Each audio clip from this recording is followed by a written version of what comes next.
Hey, what's up, chat? Shout out to everyone on YouTube.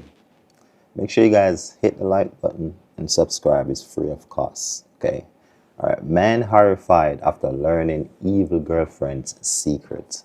Let's get into this one. Hey, so Colin, is that your first name? Yes. Hey, so do you know Anna? Last name is Wilson. Oh yes, I do. So There's really no easy way to say this, sir. So apparently last night she passed away. This is Colin Strickland, and he was just told that his ex-girlfriend, Anna Wilson, was brutally murdered only hours ago.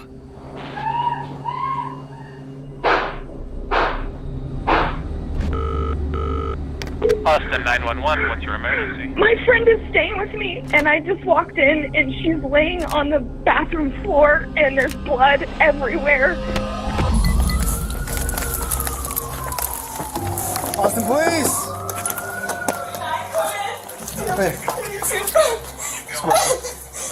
Do I stop? What? I don't know what happened. I just walked in on her. Sit up. When cops first arrived at this gruesome site, they suspected a robbery gone wrong. But a series of damning clues found at the crime scene quickly pointed to not just a meticulously planned murder, but a deadly love triangle, and a killer that was closer to home than anyone expected.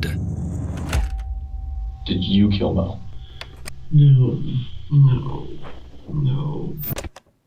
I think that was the boyfriend. I don't know. On May 11th, 2022, police were called to an address after a woman made this disturbing 911 call.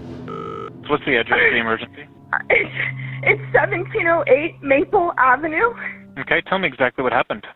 My friend is staying with me, and I just walked in, and she's laying on the bathroom floor, and there's blood everywhere, and I don't know what happened. Is she awake? She's not awake. There's blood all over her face and all on the back of her head. Is she breathing? No, she's not Okay. breathing. I've got the paramedics on the way to help you. Stay on the line, Caitlin. That caller was Caitlin Cash, and she'd arrived home to find her friend, Mariah Wilson, clinging to life after being shot. Oh boy. Austin, please!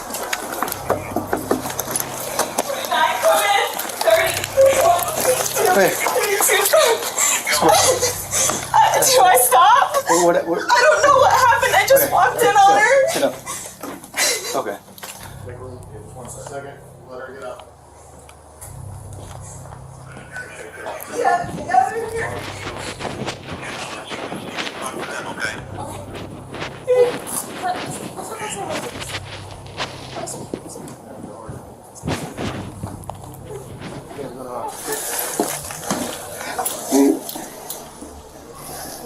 Yeah, I had shot. Nobody heard any shots? We don't know how long she's been down? No. And that's it. Pretty close to it. Yeah. Oh, we got CSF in there. After assessing the situation, officers noticed cerebrospinal fluid, or CSF for short, oozing onto the floor. This fluid surrounds the brain, meaning the bullets had actually pierced her skull and killed her instantly. This meant there was no saving her, no matter what anyone did. But officers could still bring her killer to justice, which is why they need answers right now. Answers that only Cash can give, as she is the only witness that officers currently have. Do you know if he's talking to anyone or any friends? I know you say you don't live here. Yeah, there she was with her friend Colin. Colin? Yeah. Colin's last name? Colin Strickland. Colin Strickland? Strickland, yeah. Yeah. They went swimming. Strickland. Oh, that's the last Did name. you see a gun or anything like that when you were in A bullet. Colin? You said Colin Strickland? Strickland? Okay. Yeah. And you know where Colin Strickland is? Or anything? No, but I have his phone number. I can call him. Or I can give you his phone number. Information from you. You said, so she went swimming with Colin Strickland? Went swimming. I left to go have dinner with my friends, and then I came back. Yeah, this is my house. That's your house. This is my house. She's staying with me.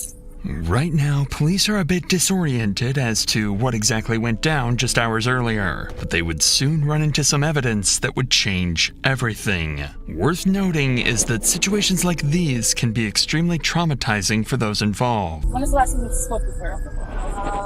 When I left here at 5:30. Are you guys friends? You and him are friends, or like acquaintances?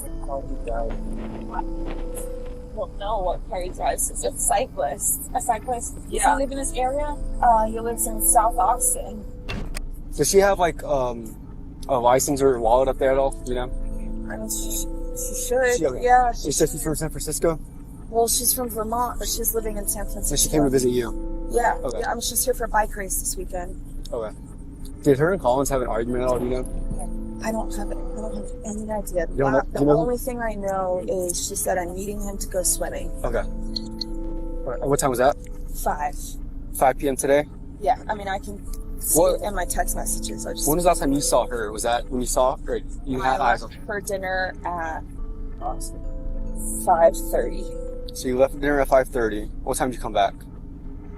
Right 2 minutes before I called 911. Okay, so According to Cash, Mariah had been with Colin, her ex-boyfriend, all day and was home only a few minutes before she was found dead. This made Colin a major person of interest that the cops would interview later on. But for now, there are more pressing matters. It turns out, Mariah was in town for a bike race and had brought along with her a $14,000 racing bike which could have been a massive target for someone. And as the cops would soon find out, that bike was missing. It quickly became a possibility that someone could have been waiting for Mariah to be home alone and attempted to rob the bike, only for Mariah to resist and end up getting killed. This being their only lead, officers needed to trace down where this bike went, as it could take them straight to the murderer.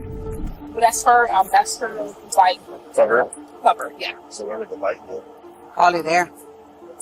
Did she keep the bike in the garage, or where did she keep the bike at? So if you right this first unit right here, this is her and these are her landlords. So this bike covering the big, yeah. So where would her bike be at? Where would she keep her bike? So they're trying to find the bike right now. It's right inside the door. Yeah. Is her bike's inside the door? Is there a bike? Anywhere? You see a bike? There's no bike. Where's the bike? She said she would put it right by the door. But there's no bike though. No bike. No bike. That's Chat, where's the bike, chat? With no trace of the bike in the house, officers decided to begin searching the woods nearby when they made a discovery that showed them they were on the wrong track completely, leaving them with absolutely zero leads. Hey, come here. Somebody might be in here. This might be the bike. You found the bike? Hold on. Somebody might be in here. Henry, hold time. Henry, 5, go ahead. Okay. All right. They found it?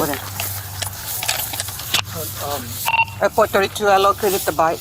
Since the bike was dumped nearby, officers suspected that this was placed as a red herring for them to chase. Officers are being tricked, and if the killer is smart enough to trick officers, they're also smart enough to begin covering up their tracks. This is why the officers swiftly moved to gather evidence from the scene, the most important of which are the shell casings from the bullets used. Okay. There's one right there. You said right there. Where? There's one right there. Okay. Those bullet shells will help cops identify the gun used. Now they just had to find that gun, and the shooter, who officers initially believed could have been Cash. It is for this reason that officers bring Cash back to the police station in order to conduct a crucial test to confirm whether she's innocent or not. So, let me tell you this up front. By no means in the world do I think that you did any of this, okay? But so what they're gonna do, we're just going to have them swab your hands for gunshot residue. If we don't do this to you, then in court they can say, oh, what about this other person? Why didn't you do this part of the investigation?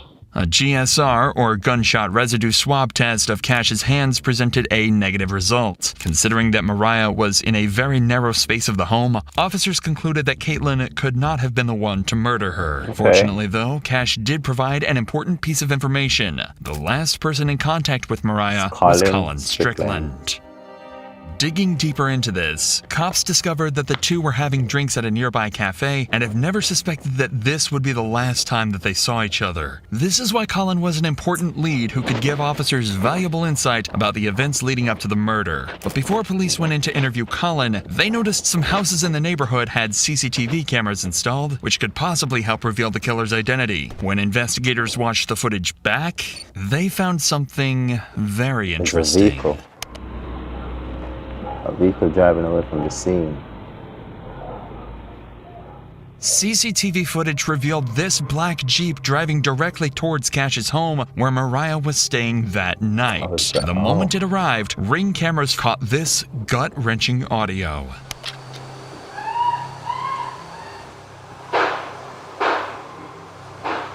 And immediately after the shooting, the killer escaped. Although this was a massive breakthrough, there was one glaring issue. Officers had no way of identifying the driver. After all, the cameras were too grainy and the vehicle was too far away for officers to get a shot of the driver or run the plates. However, only a few days later, they come across something incredibly interesting when going to question Colin Strickland, Mariah's ex-boyfriend. Hey, how's it going? This is the same black Jeep that officers saw on cameras parked right outside Colin's home. Hey, so Colin? Yes. The first name? Yes. Hey, so do you know Anna? Mo. They know Mo. Yeah. Everybody calls her Mo. Last name is Wilson. Rider, she's a gravel rider. Yes, I do. Okay, so there's really no reason to say this, sir. So apparently, last night she passed away.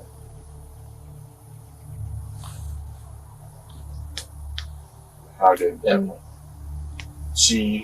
Right now it's an open investigation, but it is being investigated as a homicide. Right now, the cops know he was the last person to see her alive. They've discovered a vehicle in his driveway that matches the one captured on security cameras, and it even has a bicycle rack attached to the rear end. Colin Strickland has just become their #1 suspect. But he doesn't realize this yet, as officers continue to question him. So you got set up. Okay. Because he looks shocked.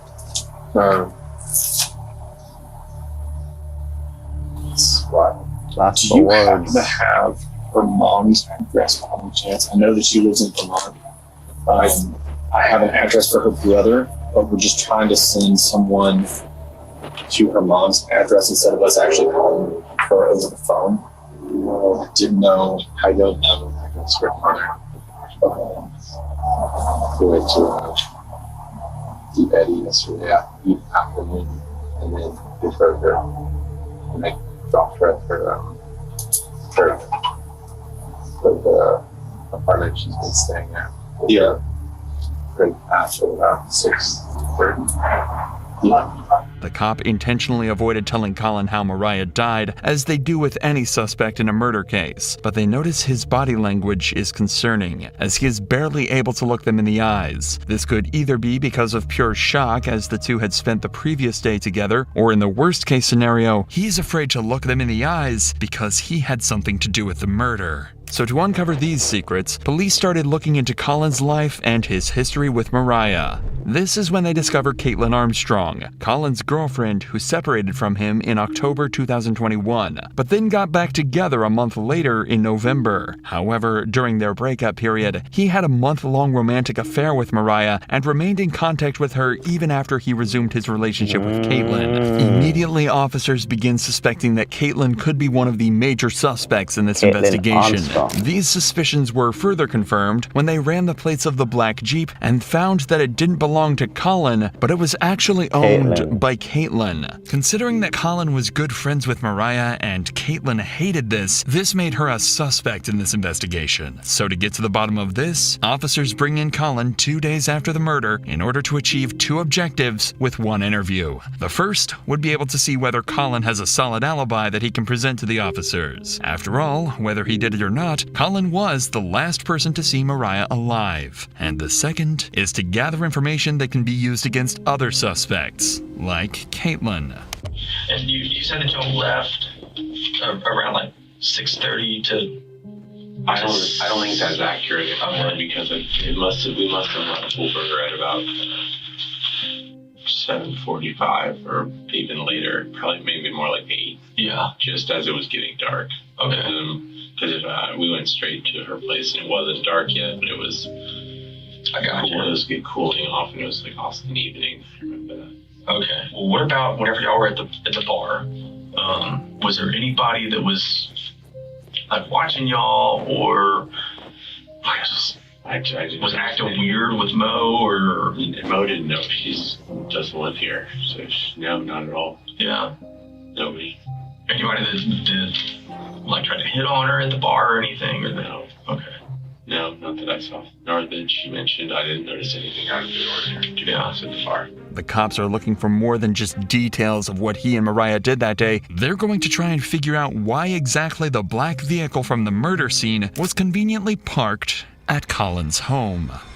Whenever I was over there earlier, I saw there was the other car, because you said that you drive a motorcycle and then you drove the Mercedes. Drove Mercedes. Up here. I guess the other one is... Jeep is hers. My girlfriend, Caitlin. Okay, so that belongs to her. Okay. Yeah. All right, so you got back around like 7:30. I don't know exactly when that was. I think I texted Caitlin as I was leaving, just saying, hey, are you still out getting food?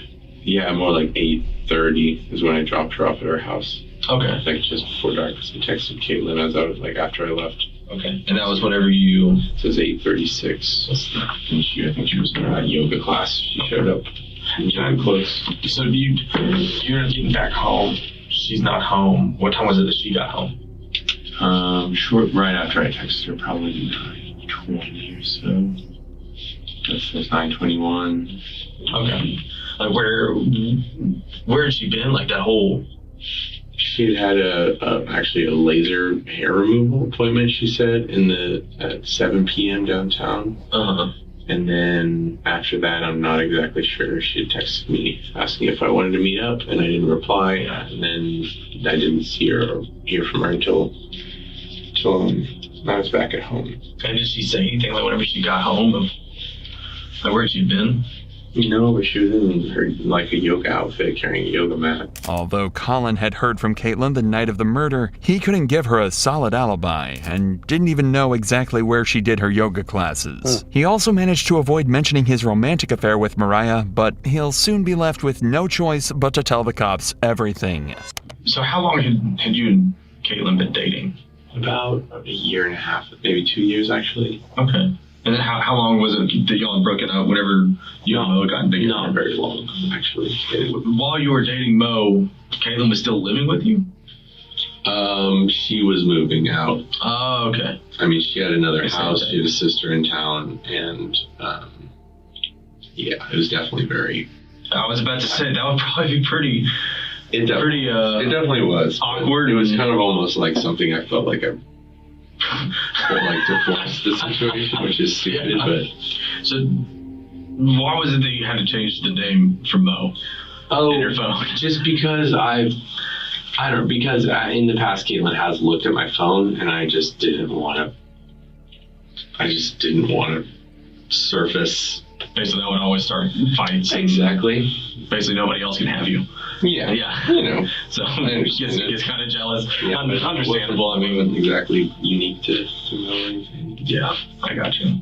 After listening to Colin, officers achieved what they set out to do. First, they cleared Colin, who had texts and times to back up his alibi. Secondly, they managed to gather information about Caitlin, whose entire story is shady. Go get That means Caitlin. that out of the 3 suspects that officers have, Colin, Cash and Caitlin. Only Caitlin's movements are entirely unaccounted for. This is why cops were now more suspicious of her than ever, but had no irrefutable evidence to arrest Caitlin. At least, not until the cops searched the police database and hit the jackpot. Caitlin Armstrong had a warrant on her head for a minor infraction. It was all they needed to bring her in and then use it as an excuse to question her about Mariah. Alright, so I'm Detective Connor, and so my partner is actually talking to Colin right now.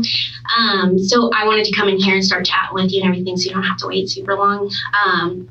So it sounds like you may have some information, may have witnessed something, so I just wanted to chat with you about some stuff.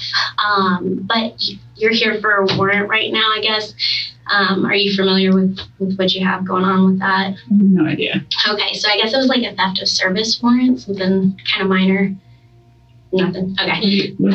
So that's why you're here. You've got a theft of service warrant. That's why you got picked up today and everything. So I was just letting you know on that part. Observe how the detective maintains an almost nonchalant demeanor, despite the gravity of the situation. This is deliberately done to create a sense of security for Caitlin, ensuring she remains unaware that she is under any suspicion by the police. Despite this, Caitlin appears noticeably tense and uneasy. Can you tell me what it was that was the theft of service?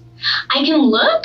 I'm not sure what it is at this point, but I can look that up later and get you a little bit more information on that for sure.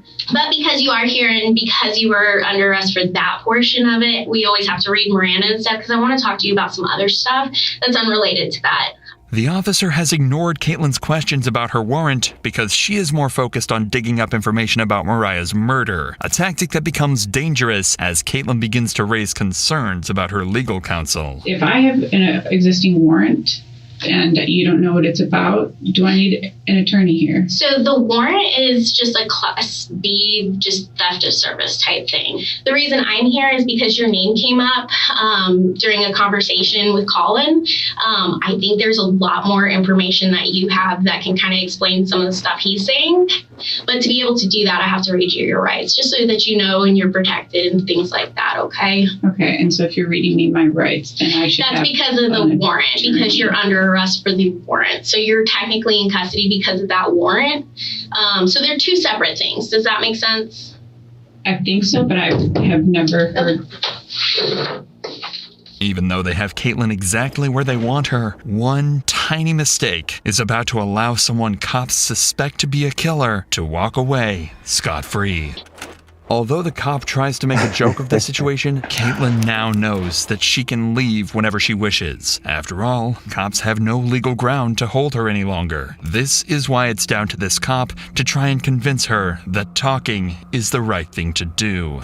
But I would really like to talk to you and clear some stuff up because Colin did bring your name up, and I think there's a lot more information that you have that can kind of clear some stuff up. Does that make sense? It makes sense. I feel like I should have an attorney present. So that's totally your choice. So at this point, you are free to leave at any point. So this is going to be consensual at this point because you're not under arrest, okay?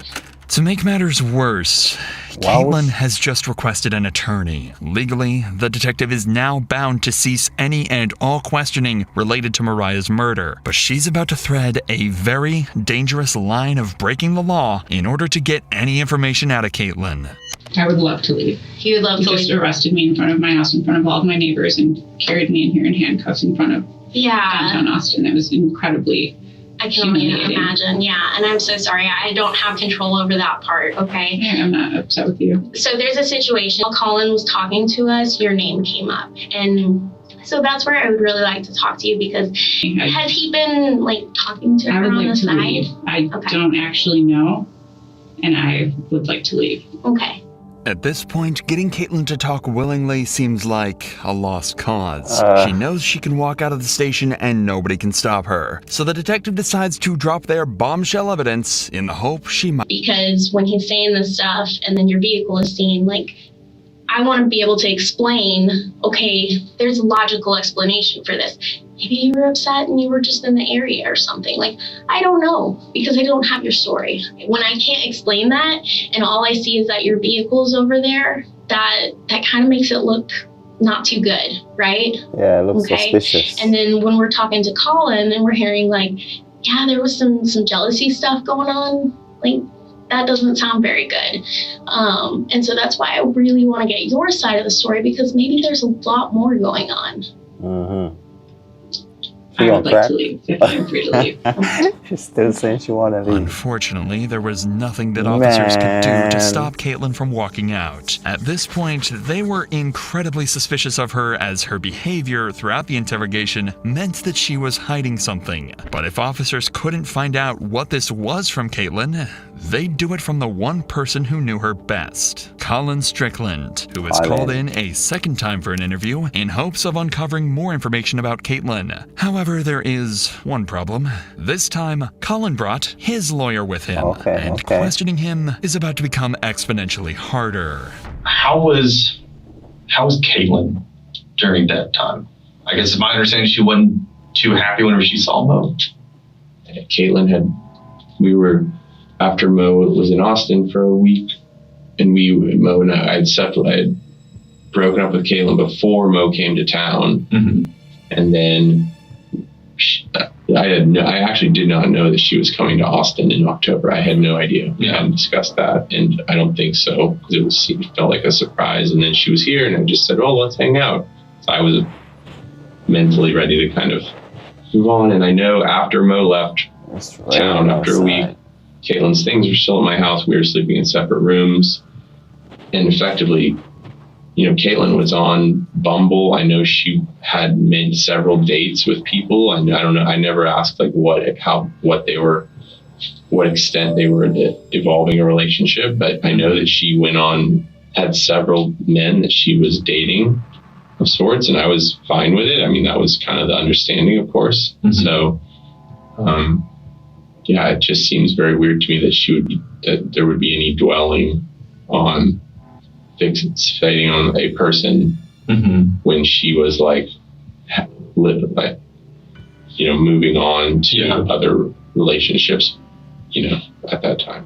From what Colin says, the two clearly had a troubled relationship, especially considering the facts that both Colin and Caitlin rebounded while on break. This is why officers need to dig deeper into what Caitlin acted like both during and after this time to determine if she showed obsessive traits in her personality. It's just kind of going back to, me just trying to figure out just kind of how she is, her personality and stuff. I mean, if you were to ask me about hey, how was your wife? Well, yeah, I'm going to tell you, yeah, she's always happy. But does she get mad? Yes, everybody gets mad. That's natural. I'm not going to blow that out of proportion. Do I think that my wife could go and kill somebody? No. There's no way in the world. Do I think my wife would hit somebody? No. Now, if you ask me that about my 6-year-old son, yeah, it wouldn't surprise me if he wouldn't punch somebody at all. I think Caitlin would hit somebody. No, I honestly don't, because it would be too. I don't know. Do I think Caitlin could kill somebody? No, I don't. If Caitlin had been planning to murder Mariah, Colin was about to make it clear he suspected nothing all along. I said, I think y'all need to stop talking to each other. You need to separate yourselves from each other while the fact finding is going on. I just don't think it would be helpful. Of course. And so I don't think there's been very much. There's definitely not been any being together since she left. And I left Friday midday, eventually to get a new SIM card for my phone, which I assumed was okay. Yeah. Had the same number. You're allowed to have a phone. Yes, right. Yes. And then saw Claire. Since then, I haven't spoken with Caitlin or seen her. And so the two detectives came by my house yesterday. Asking if she was there, if I had seen where she was. And my father had contacted her yesterday morning. He had gotten in touch with her. I gave him the number that Caitlin had given our mutual attorney. Has she ever mentioned in the past of wanting to hurt Mo? No, she's never mentioned wanting to physically hurt. Okay. Do you think that she is capable? If I thought she was physically capable of hurting another human, I would have extricated myself immediately from that situation. Not only for my not so much for my own personal safety, but my concern for another human. So what's that answer? The answer is no. Okay. I don't believe in any way she's capable of that. Okay. The gun range that she visited with her sister, do you know where that gun range is? I think it was on South I-35. I told them to go to the Reds, which is now something else, which is the one I drove past on my way to school for 12 years at the Waldorf school. But they went to another one because a mutual friend had been there. You bought the guns, right? I bought the guns, yes. When was that? I think early December. Okay. There's a receipt with them. I'm sure you could look at the receipt. In an ironic twist, Colin had bought Caitlin a gun for self-defense, but after police conducted a firearm examination, it just so happened that the bullets it used were the same caliber that were found near Mariah's body. So far, the cops had evidence of Caitlin's car at the scene, they knew about her obsessive behavior, and they knew she owned the same model of gun that was used to kill Mariah. But while they searched for her whereabouts, the investigation continued to uncover crucial and damning evidence that not only heavily suggested Caitlin was responsible for Mariah's death, but also cleared Colin of any wrongdoing. The cops gathered all cell phone data and compared it to the surveillance footage, allowing them to map the movements of Mariah, Colin, and Caitlin on the night of May 11th, 2022.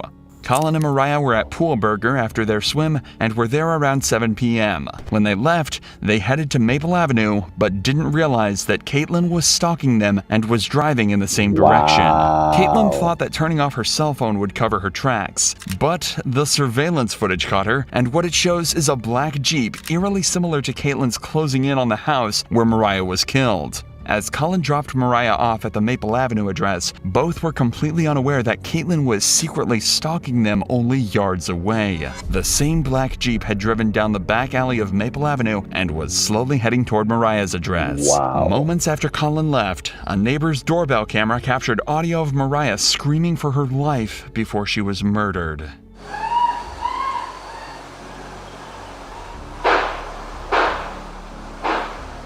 Colin's cell phone placed him driving away from the area before Mariah's death and cleared him as a suspect. This meant that the only person who could have killed Mariah was Caitlin. All that was left to do was arrest her. But when officers went to find her, they discovered a massive problem. Just hours before they solved the murder, Caitlin had left the country under a fraudulent passport, which was originally her sister's. Caitlin likely did this to avoid using her own passport in case officers were keeping tabs on her, but the fraudulent passport gave her enough time to escape. After getting a search warrant for her Gmail records, officers found a flight ticket that was booked for a one-way flight to Costa Rica. Even CCTV footage obtained from Austin Bergstrom International Airport in Austin showed her boarding into the plane. An initial investigation into her records showed that she had booked a hostel in Santa Teresa Beach while working as a yoga instructor. So, to lure her out, an officer sent a message out on social media asking for a yoga teacher in the local area. Soon, Caitlin took the bait and replied to the ad and agreed to meet up.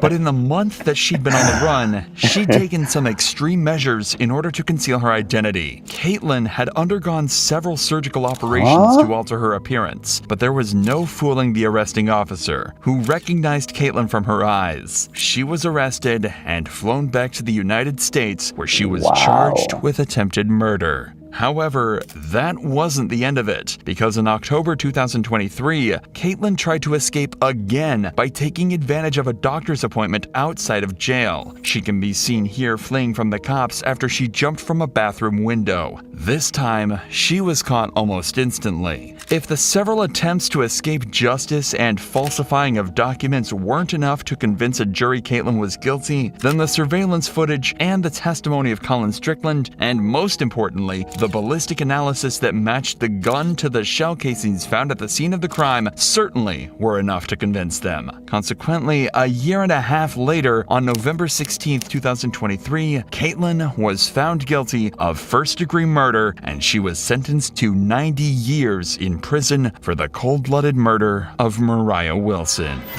Crazy plot twist, I tell you.